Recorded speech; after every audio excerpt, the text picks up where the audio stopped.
Good morning students. BR school के इस YouTube channel पर आपका मोस्ट वेलकम। इन दिनों वीडियो के माध्यम से अपन गुणनखंड के बारे में इन दिनों अध्ययन कर रहे हैं। तो आज का भी हमारा यही टॉपिक है कि देखो सामने श्यामपट्ट पे लिखा हुआ है कि दी गई संख्याओं के गुणनखंड ज्ञात कीजिए। गुणनखंड का मतलब होता है कि 7 का गुणनखंड हमें ज्ञात करना है। तो 7 के गुणनखंड कौन से होंगे? 7 के गुणनखंड वे ही होंगे जिसके पाढ़े में 7 आते हैं। जिसके पाढ़े में 7 आते हैं वे उस संख्या के गुणनखंड होते हैं। जैसे देखिए 7 के गुणनखंड यानी 1 के पाढ़े में 7 आता है और 7 के पाढ़े में आता है, इसलिए 1 और 7 दोनों ही 7 के गुणनखंड है।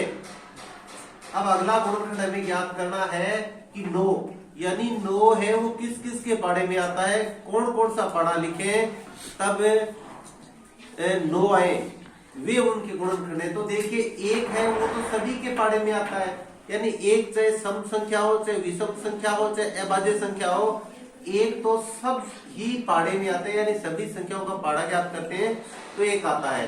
तो देखिए 1 के पाढ़े में आता है, फिर 3 के पाढ़े में 9 आता है, फिर 9 के पाढ़े में 9 आता है, इसलिए 9 है वो 1 3 9 के पाढ़े में आते हैं, इसलिए 1 3 और 2 के गुणनखंड है।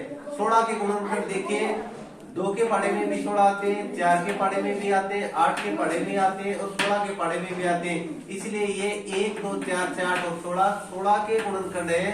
25 के गुणनखंड ज्ञात कीजिए, यानी 1 तो सबके पाढ़े में आता है और 5 के पाढ़े में भी 25 आते हैं और 25 के पाढ़े में भी 25 आते हैं, इसलिए 25 के 1 5 और 25 है वो गुणनखंड है। 48 के गुणनखंड ज्ञात कीजिए। जैसे देखिए 48 1 के पाढ़े में आता है, सम संख्या है इसलिए 2 के पाढ़े में आता है और ये 3 का भाग भी इसमें पूरा जाता है, 4 का भाग भी जाता है, 6 8 48 यानी 6 के पाढ़े में भी 48 आता है, 8 के पाढ़े में भी 48, 12 के पाढ़े में भी 48, 16 के पाढ़े में 48, 24 के पाढ़े में भी 48 और 48 के पाढ़े में भी 48, इसीलिए 48 के 1 2 3 4 6 8 12 16 24 और 48 ये 48 के गुणनखंड है। 63 के गुणनखंड यानी 63 है वो किस किस के पाढ़े में आता है, यानी किस किस संख्याओं का भाग 63 में पूरा जाता है, ये इसके गुणनखंड है। देखिए 3 का भाग जाता है 63 में, 7 के पाढ़े में भी 63 आते हैं, 9 के पाढ़े में भी आते हैं, 21 के पाढ़े में भी आते हैं और 63 के पाढ़े में भी आते हैं। तो ये देखिए ऊपर दी हुई संख्याओं के गुणनखंड, यानी ये संख्या किस किस के पाढ़े में आती है, वे संख्याएं इस संख्या के गुणनखंड होते हैं। दी गई संख्याओं के समान गुणनखंड यानी 2 संख्याओं के हमें गुणनखंड ज्ञात करना है और दोनों में हमें वो गुणनखंड निकालने हैं जो दोनों में एक संख्याओं का भाग दिया। जैसे 8 के गुणनखंड निकाले तो 8 में देखिए 1 का भाग जाता है, 2 का भी जाता है, 4 का और 8 का। 12 में किसका भाग जाता है? 12 1 के पाढ़े में आता है, 2 के पाढ़े में, 3 के पाढ़े में, 6 के पाढ़े में और 12 के पाढ़े में। तो इसके समान गुणनखंड निकालिए और 8 और 12 में देखिए दोनों में 1 का भाग चला गया, इसलिए समान गुणनखंड 1 हो गया। दोनों में 2 और 2 का भाग चला गया इसलिए 2 हो गया, यानी 8 और 12 के समान गुणनखंड 1 और 2 ही है।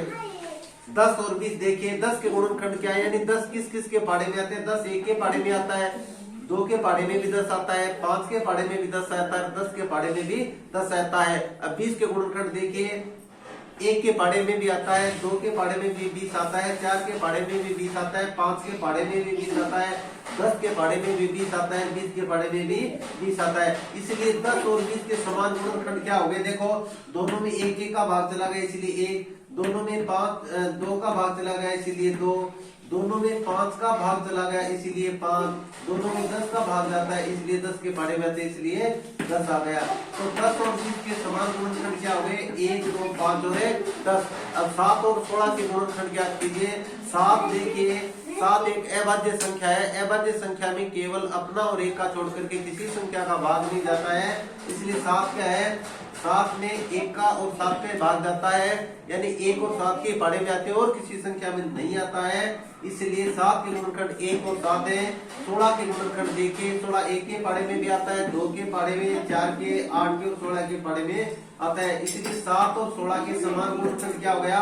केवल और केवल 1 आ गया, क्योंकि 7 एक अभाज्य संख्या है, अभाज्य संख्या में 1 और अपने को छोड़ करके किसी की संख्या का भाग नहीं जाता है, इसलिए इनके समान गुणनखंड दोनों के 1 हो गया।